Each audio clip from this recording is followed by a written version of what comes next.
This video on calculating the CRS points, I'm going to go through a particular case. Of course, this is a fictitious case. The idea is to break it down into multiple parts and see if people can understand how to calculate their CRS points by the end of this video series. And no matter how complex the case is, my goal is to make it easy for them to be able to calculate the CRS points. So here is I've made up all these numbers, obviously. Here is Mr. A, who has never stepped into Canada, which means he hasn't studied in Canada or worked in Canada. His age is 26. He has a bachelor's in information technology from University of Mumbai, full-time education. He has a master's of marketing management from University of Mumbai. That's distance education, which means he studied while he worked. Right? In all probabilities, he was working and studying at the same time. So, and his IELTS score is listening is 8, reading is 7.5, writing is 7, and speaking is 8. He's never married, so he's single, and he has 48 months or 4 years of experience as an IT analyst. So what would be his CRS score? Any search engine, in this case I'm using Google. Just write CRS tool. The first link that comes up is the Comprehensive Ranking System tool, and this is provided by cic.gc.ca, which is the most authentic and the most up-to-date source for all your needs, for all your immigration, temporary residence, permanent residence needs. So we click on the first link, and we see that we get this tool right here. The first question is, what is your marital status? In this case, Mr. A was, he is single and he had never married, so I'm going to choose that. How old was he? He was 26 years old. I'm going to choose that. What is the level of education? Now, this is a very difficult and a big topic to talk about, but generally, um, if you have not completed your degree from Canada, then you are required to do an educational credential assessment. And I'm going to have a different video about the organizations that conduct this. There's and how to go about doing the paperwork. At least I'll cover some part of it.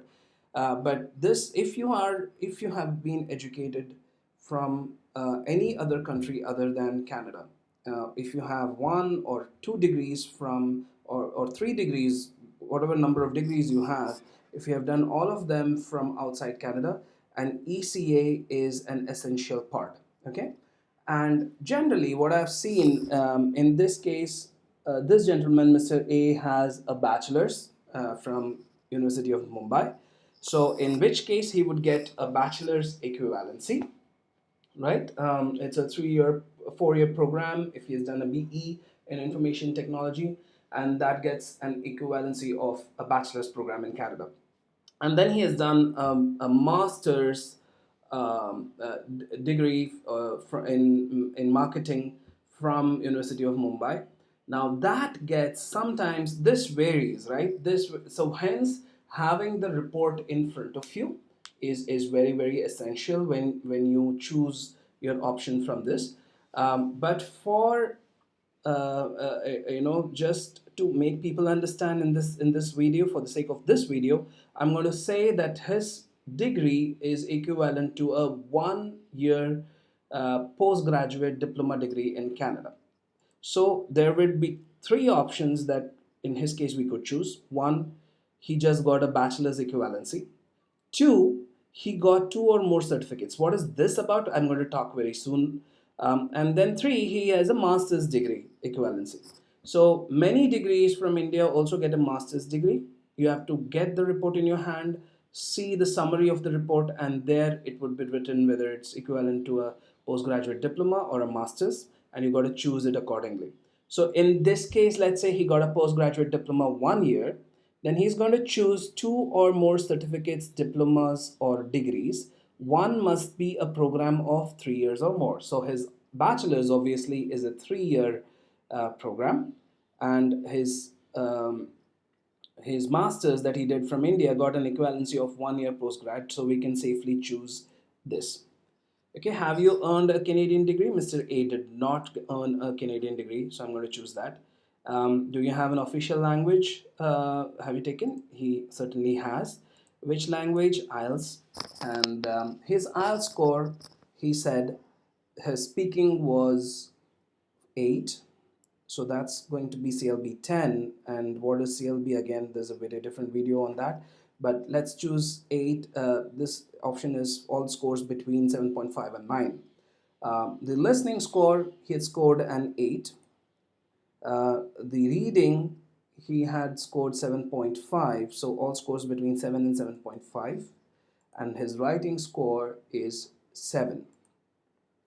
Okay, do you have any other language? So there wasn't anything mentioned about French. So I'm going to choose no. Work experience in Canada. Since he had never stepped out of, he had never stepped into Canada, none or less than 1 year, right? And in the past 10 years, how many years of foreign skilled worker experience do you have? This has to be in NOC 0A or B. Now, IT analysts, I'm not going to go deep into what is a knock and how do you find your knock, and what is the skill type. That will be covered in a different video. But for this video sake, I'm just going to skip that part, and I'm going to say 3 or more years as an IT analyst. So I'm going to choose this option. Okay. Do you have a certificate or of qualification from Canadian province? He didn't have any of that. Additional points, do you have a valid job offer supported by a labor market impact assessment? This is a very critical topic, and I'm going to be talking extensively about it. So, but for now, I'm going to choose no and move on. Do you have a nomination certificate from a province? No. And do you or your spouse, so in his case, he doesn't have a spouse, but do you have a brother or sister living in Canada who's a citizen or permanent resident? So they're specifically asking you at least one brother or sister, a sibling only, no cousins, no friends, nothing more. So 18 years or older, that person needs to be related to you or your partner by blood, marriage, common law partnership, or adoption. Have a parent in common with you or your partner. Okay, so I'm in his case, obviously it's a no, and then I'm going to calculate the score. So the score is, once we enter all these numbers, you can find all these answers. You'll find your grand total score, your score as, in his case, it's 465.